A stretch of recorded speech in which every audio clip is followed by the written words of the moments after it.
ఇవాళ మన స్టూడియోలో ప్రముఖ ఆధ్యాత్మికవేత్త ఆస్ట్రోన్యూమరాలజిస్ట్ శ్రీమతి జయప్రద గారు ఉన్నారు. మేడంతో మాట్లాడదాం. మేడం నమస్తే. మేడం నమస్తే అమ్మా. శ్రీమాత్రే నమః. మేడం, మార్చి 29 నుంచి శనిగ్రహం కుంభరాశి నుంచి మీనరాశిలోకి సంచారం జరుగుతుంది. దీని ప్రభావం ధనుసు రాశి వారి మీద ఎలా ఉండబోతుంది? జనరల్గా కుటుంబంలో కొంచెం ప్రేమ అభిమానాలు కొంచెం ఎక్కువగా ఉంటే ఇబ్బంది ఏం లేదు. ప్రేమ ఆప్యాయతగా మాట్లాడడం, తెలిసిన వాళ్ళతో బంధువులతో వాళ్ళతో ప్రేమగా పలకరించడం, వీళ్ళకి ఉన్నంత దాంట్లో హ్యాపీగా ఉంచడం, ఎదుటి వాళ్ళని చేయడము, అన్నిటికంటే మాట చాలా ముఖ్యం. మాట చాలా స్పష్టంగా నీట్గా నిదానంగా మాట్లాడితే ఇటువంటి ఇబ్బంది లేదు. ధనుసు రాశి వాళ్ళకి నోరు జారకుండా ఒక మాట కూడా జారకుండా ఉండడం. ఏదో కొంచెం ఎక్కువ ఉందని గర్వంగా మాట్లాడినా ఇబ్బంది లేదు అని చెప్పి అబద్ధాలు చెప్పినా ఇబ్బంది. అంటే ఏదో మాకు ఎక్కడ ఉంటాయి మీకు ఉంటాయి అని చెప్పేసి కథ వెకిలిగా మాట్లాడినా ఇబ్బంది. అలా కాకుండా బ్యాలెన్స్గా మాట్లాడగలిగితే ధనుసు రాశి వాళ్ళకి మంచి యోగాలే చెప్పచ్చు. ధనుసు రాశి వాళ్ళకి శని భగవానుడు మీనరాశిలో ఉండడం అంటే, సో మీనరాశికి అధిపతి గురువు, ధనుసు రాశికి అధిపతి గురువు. సో ఒక గురువు శుభగ్రహమైన స్థానంలో శని భగవానుడు అంటే ఇద్దరు సమానమైన తత్వాలు ఉన్నవాళ్ళు చెప్పాలంటే. ఈయన పాపగ్రహం, పూర్తి శుభగ్రహం. అయితే ఏంటి అంటే ఏదైనా మొండితనంతో అవ్వట్లేదు పని అనుకున్న వాళ్ళకి ఆ మొండితనం వచ్చి ఆ పని పూర్తి చేస్తారు ధనుసు రాశి వాళ్ళకి. అంటే ఏంటంటే ఇల్లు కట్టాలనుకుంటున్నారు, ఇల్లు కడదాం అనుకుంటే అది టైం కుదరట్లేదు, కుదిరినప్పుడు డబ్బు రావట్లేదు, డబ్బు వచ్చినప్పుడు కుదరట్లేదు. అలాంటి వాళ్ళు ఇల్లు శుభ్రంగా కంప్లీట్ చేసేసుకొని మంచిగా ఒక బిల్డింగ్ ఒక అంతస్తు కాస్త 2-3 అంతస్తు వేసే అవకాశం ఉంటుంది.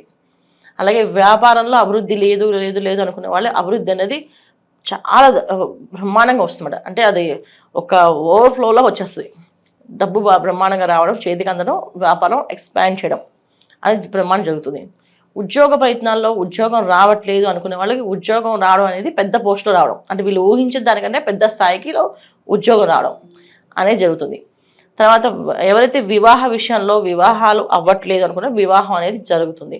ఆ వివాహం అనేది అన్యోన్య దాంపత్య జీవితానికి నాందిలాగా పనికి వస్తుంది. అంటే అమ్మాయి అయినా అబ్బాయి అయినా వచ్చిన వాళ్ళు జీవితాంతా కలిసి ఉంటారు. ఇవాళ రోజున కలిసి ఉండట్లేదు కొంచెం చూసుకోవాలి. జాతకం కలిసిందా అంటే పెళ్లి చేసుకోవడానికి చూడట్లేదు, ఎన్ని రోజులు కలిసి ఉంటారు వీళ్ళు అనేది కొంచెం చూసుకోవాల్సి వస్తుంది. అలా కాకుండా జీవితాంతం కలిసి ఉండే జీవిత భాగస్వామి రావడం అనేది జరుగుతుంది.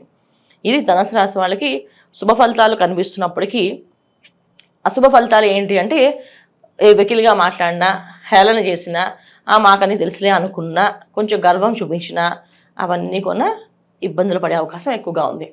ఇది ధనుసు రాశి వాళ్ళకి. తర్వాత కోర్టు సమస్యలు, కోర్టు నుంచి సంబంధించిన విషయాలు కానీ, తర్వాత ఏదైనా పోలీస్ సంబంధించిన ప్రాబ్లమ్స్ ఉన్న వాళ్ళు మాత్రం జాగ్రత్తగా ఉండాలి. ఎందుకంటే శని భగవాన్ కర్మకారకుడు కనుక ఇప్పుడు ఆ శిక్ష నీకు పడాలి కనుక ఆ శిక్ష నీకు వేయించే తిరుగుతాడు. ఇది ఇక్కడ మళ్ళీ గోచార ఫలితాలు ఇవి. జన్మజాతకంలో కూడా శని భగవాన్ వాళ్ళకి అక్కడ శిక్షించే పరిస్థితిలో ఉన్నారంటే అప్పుడు అది ప్లస్ ఈ గోచర ఫలితం కనిపించి కాదు చాలామంది కోర్టు సమస్యల్లో పడ్డము, చికాకులు పడ్డము, ఇబ్బంది పడ్డము, ఆ కోర్టు నుంచి బయటపడలేకపోవడము, సమస్యలు అనేది పెరగడము, గొడవలు అనేది పెరగడము, కాస్త ధనం నష్టపోవడము, ఇవన్నీ కూడా జరుగుతాయి. ఇవన్నీ ఎప్పుడు జరుగుతాయంటే వాళ్ళ జాతకంలో కూడా శని భగవాన్ యోగకారకుడు కాకపోతే, శని భగవాన్ యోగకారకుడు అయి ఉంటే ఈ గోచర ఫలితాలు అనేది మీరు వెళ్ళకపోయినా ఒక రోజు కోర్టులో పడాలంటే స్నేహితుల కోసం తోడు వెళ్ళినా సరే మీరు కోర్టులో ఉన్నట్టు కదా ఆ రోజంతా, అలాంటి శిక్షలు పడతాయన్నమాట. అంటే ఆ రోజంతా స్నేహితుల కోసం ఉండమో, ఆ రోజంతా పోలీస్ స్టేషన్లో స్నేహితుల కోసం ప్రయత్నం చేయడమో, ఏదో బెయిల్ కోసం పనిచేయడం అలా అనేది పడుతూ ఉంటాయి. అంటే పోలీస్ స్టేషన్స్కి వెళ్ళడము, రావడము, కోర్టుకు వెళ్ళడము, రావడం అనేది జరుగుతుంది. అది మనం వెళ్తామా లేదా స్నేహితుల కోసం వెళ్తామా అనేది అది సెకండరీ. అంటే ఏంటంటే వాళ్ళ జాతకంలో ఉండే యోగాలు బట్టి. కానీ ఇవైతే కాస్త ఈ కోర్టు మెట్లు ఎక్కడం దిగడం అనేది జరుగుతూ ఉంటుంది వీళ్ళకి. సో ఇలాంటి విషయాలు జరుగుతాయి కనుక జాగ్రత్తగా ఉండడం.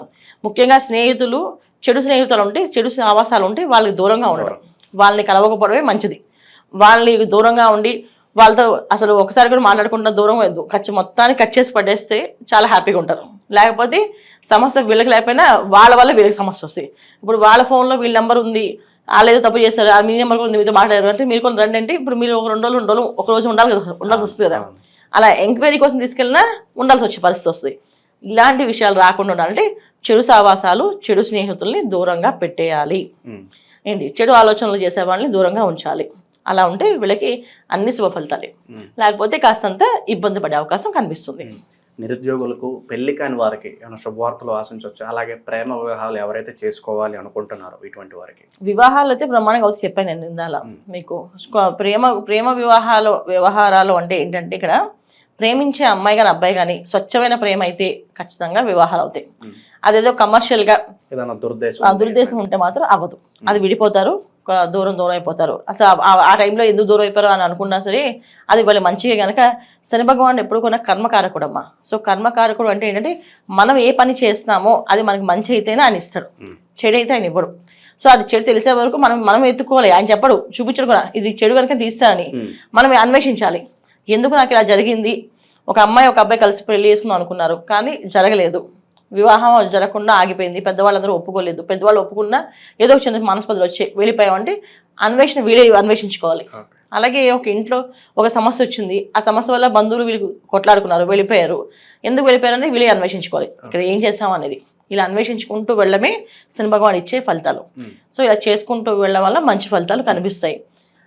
స్నేహం, స్వచ్ఛమైన ప్రేమ ఏంటి, మనం చేసే పనిలో ధర్మము ఉంటే భగవంతుడు కాపాడుతాడు, అలాగే శని భగవానుడు కాపాడుతాడు. ఇటువంటి ఇబ్బంది లేదు. ఇంకా మెరుగైన ఫలితాలు పొందడానికి ఏదన్నా రెమెడీస్ ఉంటే తెలియజేయండి. తప్పకుండా. ధనుసు రాశి వాళ్ళు ప్రతి శుక్రవారం చక్కగా అమ్మవారికి పూజ, లక్ష్మీ అమ్మవారికి పూజ చేసుకో, లక్ష్మీ అష్టోత్తరాన్ని 16 సార్లు పారాయణ చేయడం కానీ, సో లేదా ఒకసారి పారాయణ చేయడం కానీ చేయాలి. లక్ష్మీ అష్టోత్తరాన్ని 16 సార్లు చదవడం, మారేడు దళాలతో పూజ చేయడం, లేకపోతే చామంతి పూలతో మల్లె పూలతో పూజ చేసుకోవడం. వ్యాపారస్తులైతే సో వ్యాపారం దినదిన అభివృద్ధిలో ఉంటుంది. లేదంటే కనీసం ఒకసారైనా అష్టోత్తరం చదివి అమ్మవారి దీపం పెట్టి నైవేద్యం పెట్టుకోవడం. క్షీరాన్నాన్ని నైవేద్యం పెడుతుండవు. ప్రతి శుక్రవారం పొద్దున్న 6 గంటలకి సాయంత్రం 6 గంటలకి దీపారాధన అనేది ఇంట్లో ఉండడం. ప్రతినిత్యం దీపారాధన చేస్తే చాలా చాలా మంచిది. కానీ కొంతమంది చేసే అలవాటు లేని వాళ్ళు శుక్రవారం ఖచ్చితంగా చేయడం అలవాటు చేసుకోండి. అలాగే సాయంత్రం చేయడం అలవాటు చేసుకోండి. శుక్రవారం పొద్దున్న సాయంత్రం చేసి ఆర్థికపరమైన ఇబ్బంది రాకుండా బయటపడతారు. లేకపోతే ఆర్థికపరమైన ఇబ్బందులు కనిపిస్తాయి కనుక ఎప్పుడైతే చతుర్థ స్థానం కాస్త బాధింపబడుతుంది కనుక ఇబ్బంది పడతాం కనుక సో దీపారాధన చేయడం వల్ల ఆ దీపం వెలుగులో మన దినదిన అభివృద్ధి అనేది కనిపిస్తుంటుంది. జనరల్ శని భగవానుడు అంటే మనం ఏదైనా శనేశ్వరుడు అనగానే భయపడుతుంటాం. ఇది ఇలాంటి శని ప్రభావం వస్తుంది, అర్ధాష్ట శని వస్తుంది, అష్టమ శని వస్తుంది అని చెప్పేసి. సో ఎక్కడ మనుషులు ఎక్కడ ఎవరో ఏది క్రమశిక్షణ పెట్టరు. మనలో ఉన్న ఒక రూపం ఏదైతే ఉందో అది బయటపడుతుంది. సో ఆ మనలో ఉన్న రూపాలు ఏంటంటే చాలామందికి మంచితనం అనేది కొంతమంది ఉంటుంది, కొంతమందికి చెడు లక్షణాలు ఎక్కువగా ఉంటాయి. సో చెడు లక్షణాలని కమ్మి దాచిపెట్టేసి మంచి రూపంలో వేసుకుంటూ నడిచే వాళ్ళందరినీ ఆయన ఆ చెడు రూపాన్ని బయటపెడతాడు.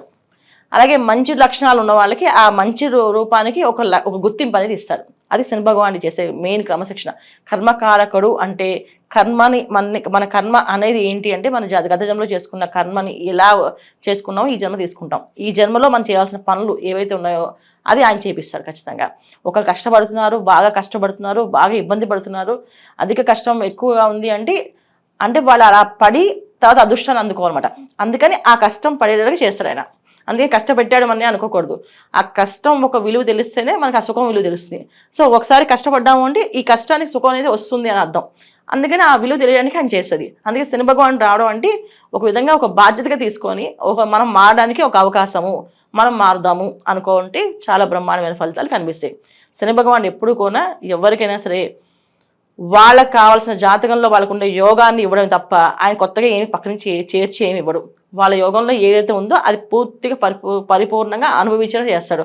మన జాతకంలో మనం కష్టపడే అవకాశం ఉంది, రాసి ఉంది అంటే కష్టపడతాం. లేదు మన జాతకంలో అదృశ్య యోగం ఉంది అంటే ఖచ్చితంగా అదృశ్య యోగాన్ని అందుకుంటాం. ఈ అదృశ్య యోగానికి ఈ తర్వాత ఈ కష్టపడడానికి కారకుడు ఎవరంటే శని భగవానుడు కర్మకారకుడు.